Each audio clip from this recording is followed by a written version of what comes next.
Hello, today we're going to be changing the screen on an HP Pavilion G6, and first thing is determining what screen you have. So this is a HP Pavilion G series G6, and then you take the battery out, specifically model number G6-1A75DX.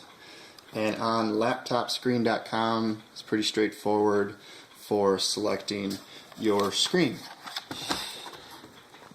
Also, once you take this old screen off, there is a screen number in there if you want to double check that. I did both.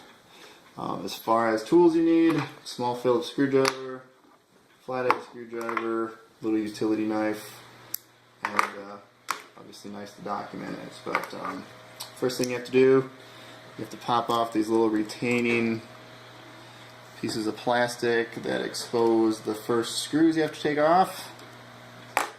Phillips screwdriver. So after you have the battery out, powered down of course, not plugged in, pop out these two screws, and you don't even really need to take them out completely. I guess you can. It helps if your screwdriver is magnetized. And then you want to pull off the benzol. You can work this off, usually lower left, work your way around slowly, not to destroy it. Might need to use your flathead screwdriver to walk it out slowly, so you don't want to break it.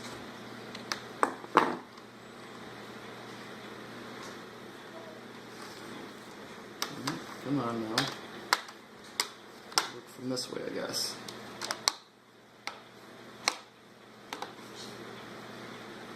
We'll just slowly walk the benzol off. There we go, just about out.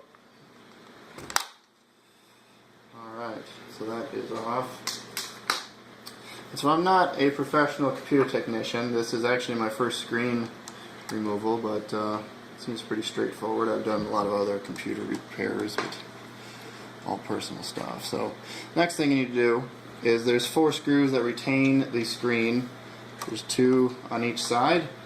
I found it a little easier to loosen these top ones because it's easier to get at the side screws. So now you got these side retaining screws that are smaller than the 2 that, the 2 first screws. So get these guys loosened up. And then this side. And they are little bitty guys, so you got to keep track of them. You don't want to be doing this on a beach.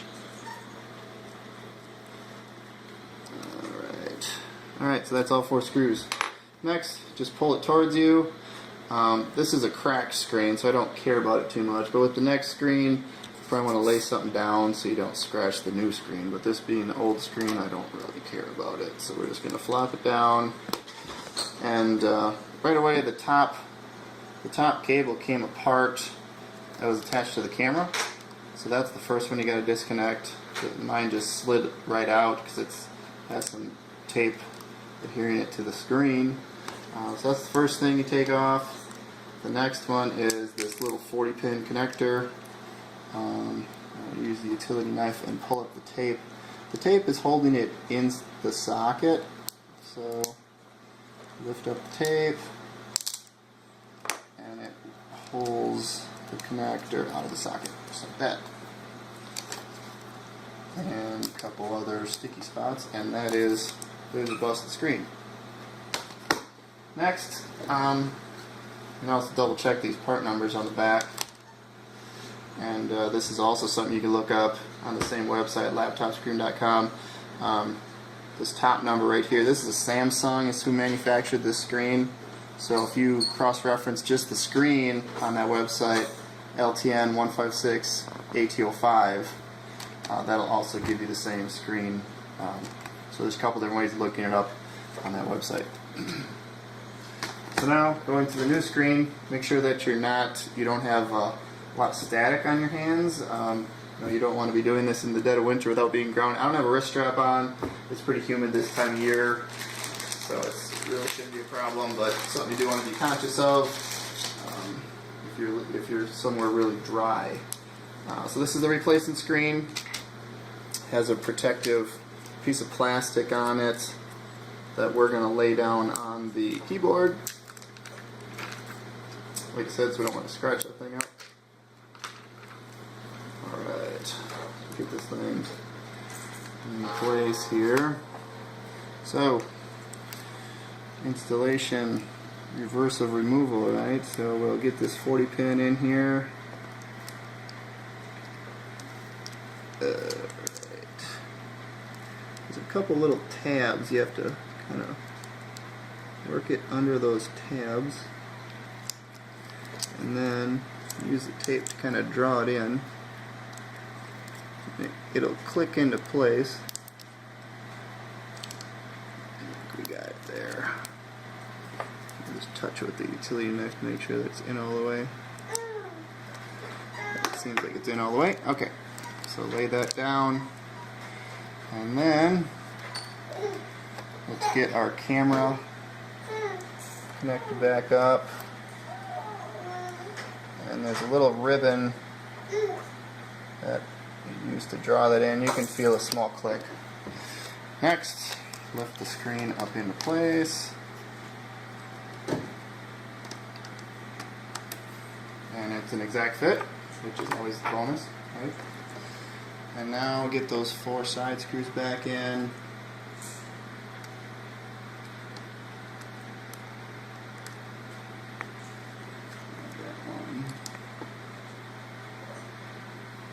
Two.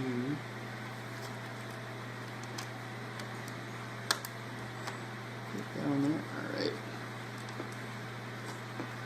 Come on.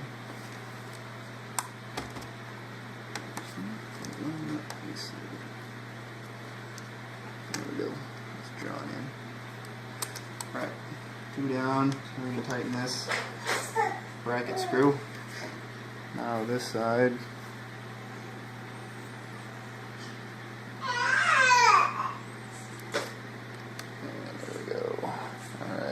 Down. 4th one. 3. Move our left-handed.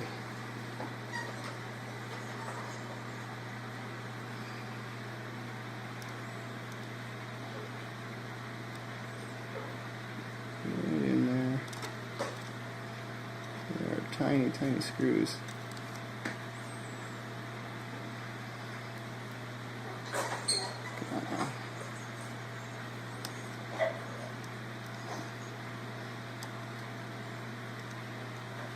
Kind of got to flex the plastic out of the way to get it to line up.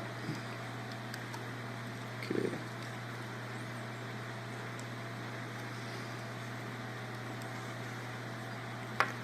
Alright, almost got it here. Alright, so that's number 4.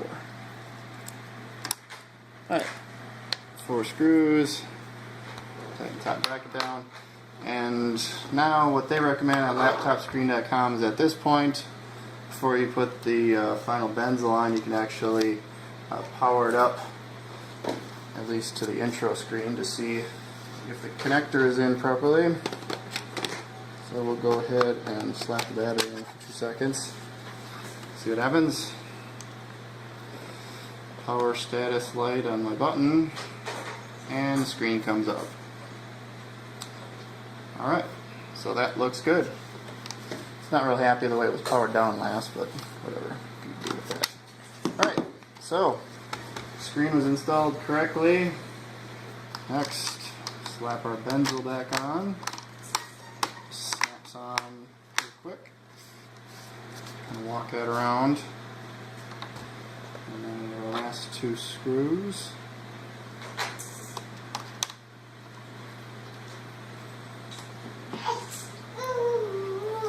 And I'm probably not going to put those little plastic tabs back on. I don't know, I don't really see a point in those things, but if you want to make it final, you know, professional, these little tabby guys would fit back on here.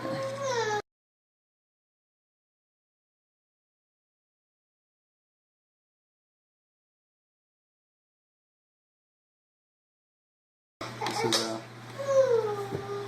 over and out.